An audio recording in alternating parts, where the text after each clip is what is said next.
Okay, after I shared my thoughts on last week's episode, I started to kind of regret some of the things I said. It was mostly nitpicks, I think, and I started to wonder if maybe I'm being too harsh too early when it comes to this season.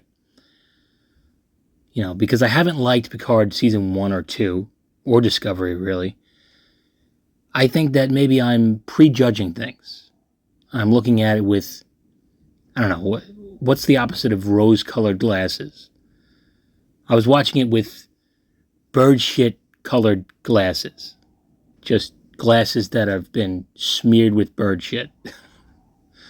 Although I still have issues with this episode, big issues.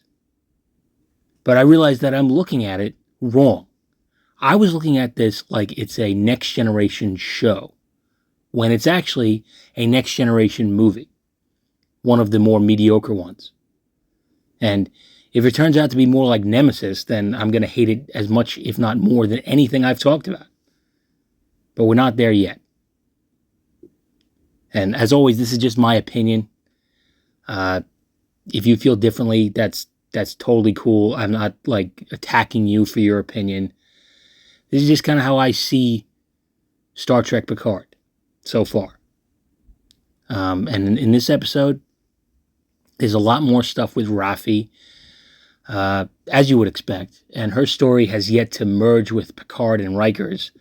She's basically taking it upon herself to investigate the attack on this Starfleet recruitment building, which apparently only killed 117 people.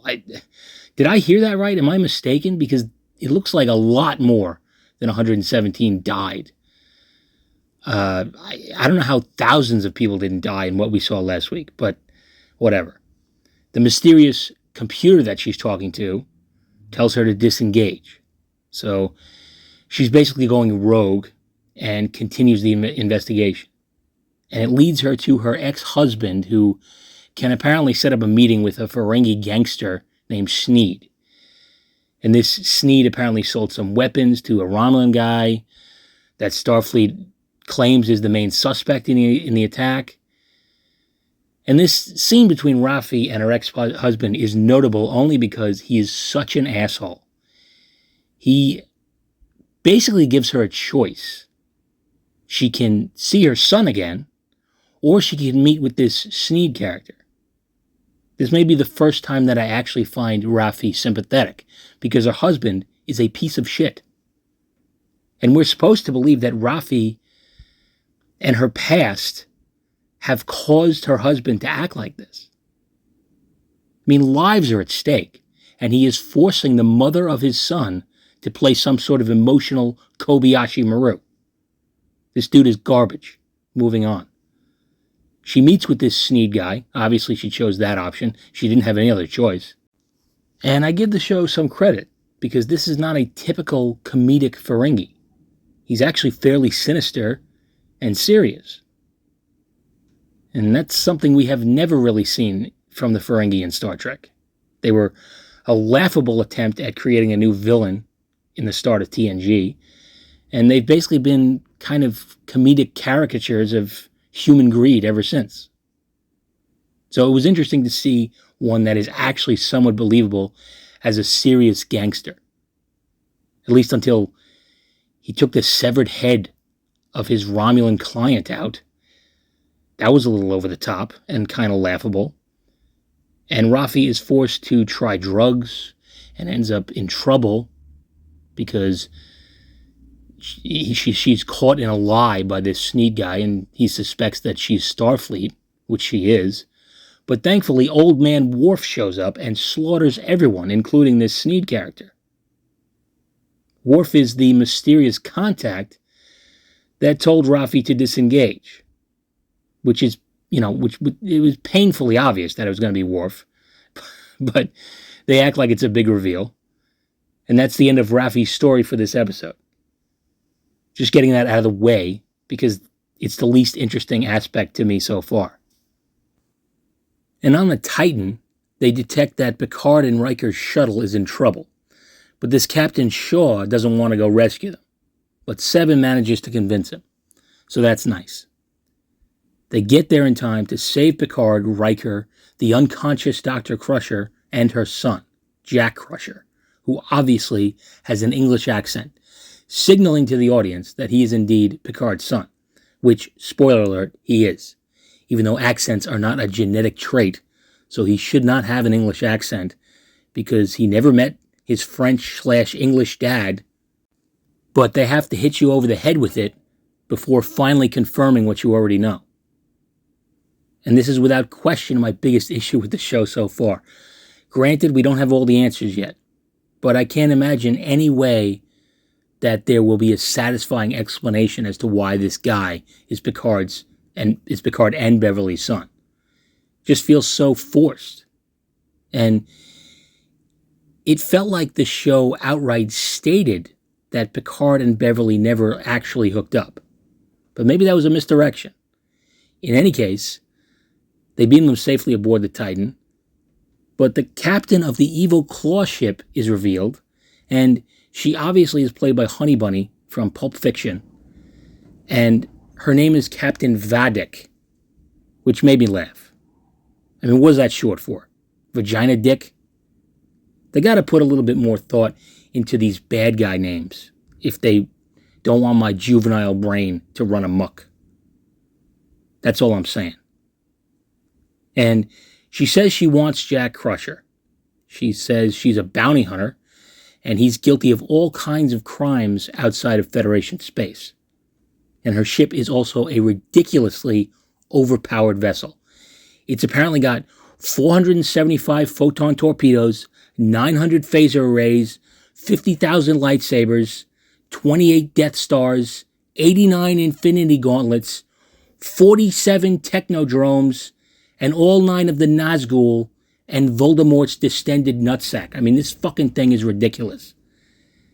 This is what happened in Nemesis. That was the ship in Nemesis, basically. Just this overpowered random ship. And I cannot stand when Star Trek invents a totally unbeatable ship out of nowhere. It's borderline universe breaking, in my opinion. And this thing also throws starships. It throws Crusher's ship at the Titan with its repulsor beam. And it's totally inconsequential because it doesn't cripple the ship. If you blinked, you wouldn't know it even happened. It's only done to show you that, hey, this ship is awesome. And I do not buy it. So the Titan is obviously no match for this fucking thing. They might as well be in a runabout. And it's silly because if you're going to name your ship the Titan, it's got to live up to that fucking name, doesn't it? To me, the word Titan means godlike strength. Well, now it's just this little ship that could. And Captain Shaw is inclined to just hand over Jack Crusher since they aren't really in any kind of a position to do otherwise. And he's once again a total dick about it. It's also revealed that Crusher is guilty of a lot of these crimes. And Vajdick gives him an hour to think it over, which is kind of silly. I mean, even Khan only gave Kirk 60 seconds to think about it in Wrath of Khan. And there's a lot of repetitive dialogue. It really hits you over the head. This episode is 50 minutes long, but it could have been 30. At any rate, Beverly is still unconscious, so she can't stand up for her son. And Shaw sticks him in the brig for the time being. And Jack goes on about how he was just trying to do some good in a goodless, imperfect universe, which pisses me off a little bit. I mean, I am not a Roddenberry purist by any means, but this is not the Gamma Quadrant or the Delta Quadrant or the doorstep of Cardassian space. This is like the Federation's backyard. And we got a character talking about it like it's a borderline dystopian hellscape. And I think Federation space and its surrounding areas should be a little bit more of a haven than this. He also says that medicine isn't free. Why? This is not the United States in 2023, is it? Stop making the Federation like this. It just gives me a headache. And overall, I just don't like Jack's character. I don't buy that he is this rogue space hero. Star Trek doesn't do that well. They never have. Whenever Star Trek tries to make a Han Solo type character, you get the outrageous Okana, or, even Picard's would-be son, Jason Vigo. It never works. They just come off like douchebags to me. But that's just my opinion, obviously. And Jack Crusher ends up breaking out of the brig, and he's ready to sacrifice himself and beam over to the evil bounty hunter ship. And Shaw is ready to let him.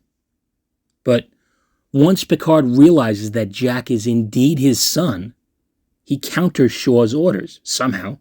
He has zero authority to do that, but he does. And the Titan fires on the evil bounty hunter ship, and they escape into this dust cloud. And Vagina Dick orders her crew of bird people to follow them, and the episode ends. It's pretty funny how hiding in that cloud was never mentioned as a possible course of action, but whatever. I guess we'll find out more next week. And overall, I can't say it's terrible. I really can't.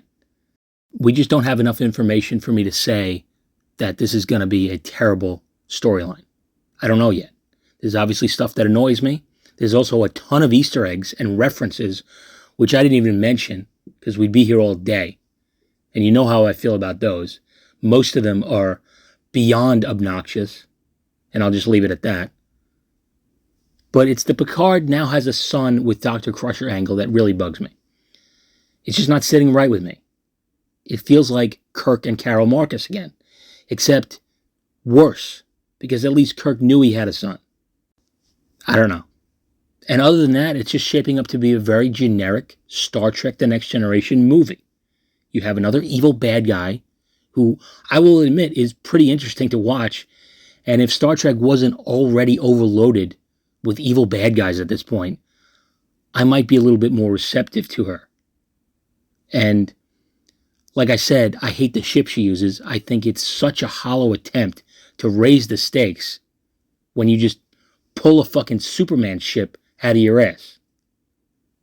And give it to pirates, no less, essentially. This ship is not even being used by a galactic power, at least as far as we know. It's just some fucking space pirates who should be living paycheck to paycheck, but somehow they have the most powerful ship ever. I don't know, it drives me crazy. But as always, let me know how you feel about it. And, until next time, take it easy.